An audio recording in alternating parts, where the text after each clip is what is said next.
The Outbreak by Emma Meme Daddy. Warning: this story contains bloods, weapons, violence, death, and a ton of zombies. Duh, it's a fan fiction about a zombie apocalypse. Prologue.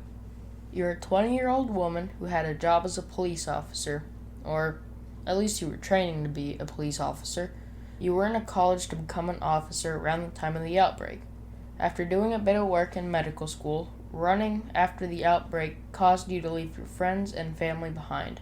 You traveled alone, your only company being your backpack filled with a decent amount of supplies, such as ammo, food, medical supplies, and your gun. You find an abandoned gas station thinking you're safe and alone, but maybe you weren't as alone as you thought. Chapter 1. Your Point of View. The sky was growing dark, and I needed to find a place to hide out for the night, and fast.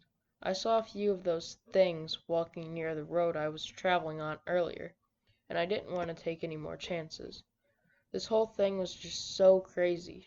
Nobody expected the apocalypse because it happened in mainly movies and video games, maybe even some books or stories as well. As I walked, I noticed a backpack that was just abandoned on the side of the road. I decided to check it for anything good. I would need all the supplies I could get. I didn't see this outbreak ending anytime soon. I unzipped the backpack only to find an empty food can, a small pack of bullets, and an unopened box of band-aids. Who would leave this behind? I took off my own backpack and filled it with supplies I had found, the ammo, the band-aids. I grabbed an empty can and inspected it. A can of beans, picked dry. Not a single bean remained in the can. Whoever had this must have been starved, I thought, stuffing the can into my backpack. It could come in handy for storing ammo, chucking it at the infected to slow 'em down. Heck, I might find a survivor who has an addiction to cans. You never know what you'll stumble across. Before leaving everything as it was, I checked my own backpack, making sure nothing had fallen out or ripped. I unzipped a tiny compartment that kept my medical supplies, 2 rags, a small bottle of disinfector, a shit ton of band-aids, and 4 rolls of bandages. Everything seemed to be good and still in place. I opened up the big part of the bag, seeing I was running low on water and could use a bit more food. I sighed, zipping up my bag and standing up. I continued my journey, walking down the empty road as a gray fog hovered over the sky and area. I sighed, thinking of all the good times before the shit show started. I missed my family, I missed my friends, but now they were gone and I couldn't do anything to save them. I couldn't go back. I had to watch as those things ate my family. I shook my head, trying to think of something else that wouldn't bring me down.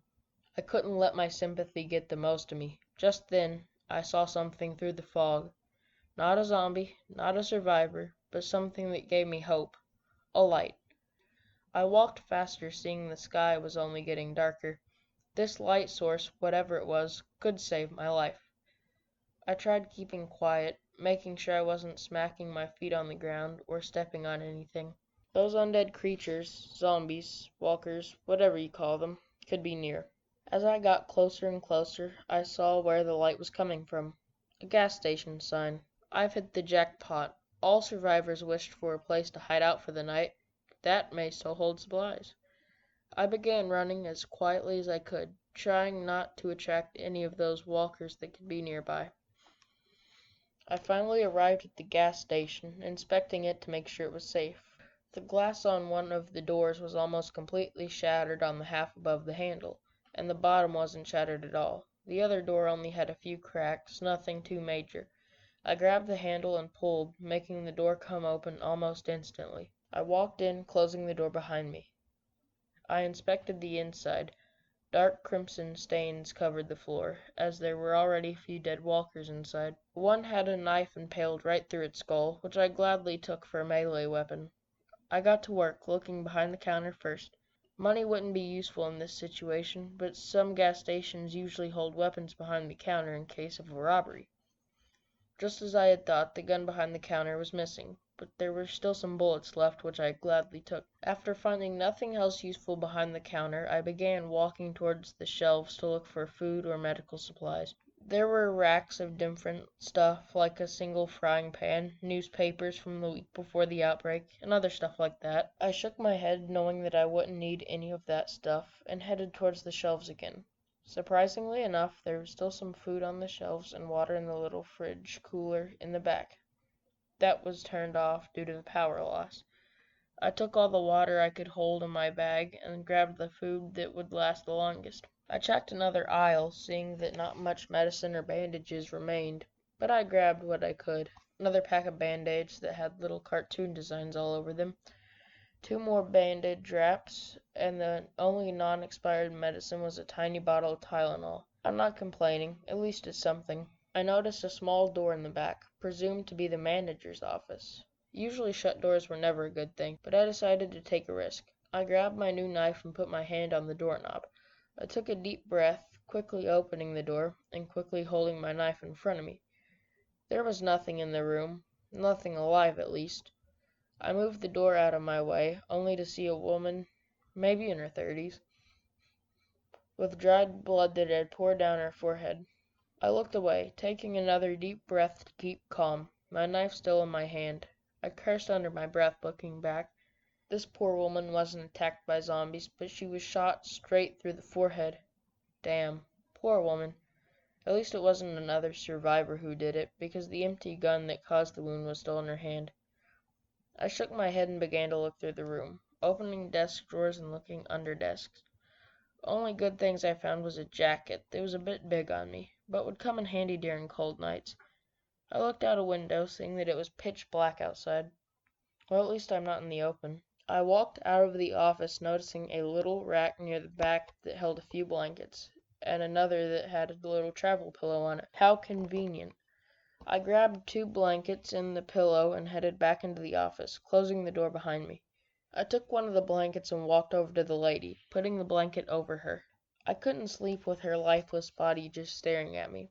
I spread out one of the blankets on the floor and flopped the pillow down on it. Might as well get some sleep before I have to travel again. I laid my head down on the pillow and slowly drifted to sleep. I woke up to hear a big bang outside. That sounded like the door being shut, and a few voices. Shit.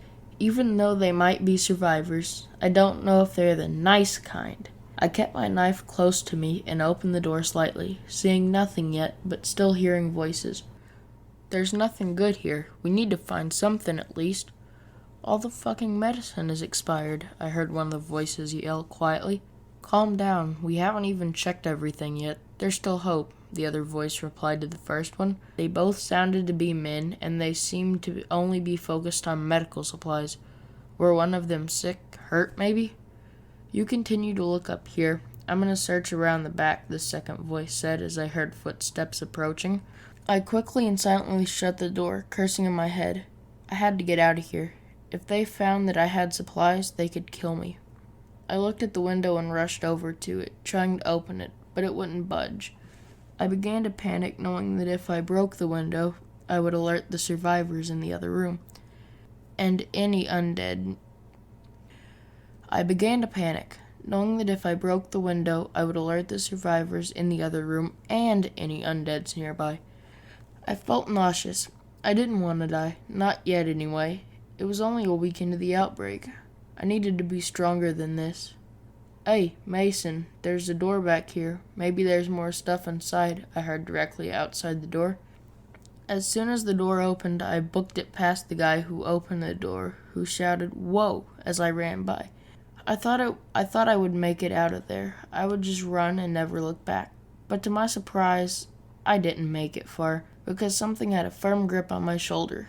I grabbed my knife and quickly swung around, ready to strike, but then my wrist was gripped onto as well. I couldn't see good. My eyes were mostly cloudy with tears, and all the nausea made me feel dizzy. But I noticed the man who grabbed me wasn't normal. He had a big metal Crusader helmet on, which was the only real detail I noticed. Hey, it's okay. I'm not gonna hurt you. Just another survivor looking for supplies, you know, he said, which made me lower my arms. He loosened his grip on my wrist, remaining quiet for a split second. I didn't hurt you, did I? He asked me, which I replied with a quiet no. The man nodded, adjusting the big metal helmet that covered his face. Okay, good. My name's. He was cut off when I felt something hit me in the back of the head, which made me hit the floor. Whatever hit me made a loud thump noise, and shit, it hurt. All I heard was Mason, what the fuck, as everything around me went pitch black and silent. Hey guys, I just want to apologize about the quality of this episode, chapter, episode, whatever you want to call it. I was really tired when I recorded this, and the editing is just not great at all. Next episode, I guess you could say, next chapter, we'll have a lot more work put into it. I promise you it will sound a lot better, and I hope you read it, or I guess listen to it. It's actually a really good book. I'll leave a link to it in the description. Alright guys, see ya.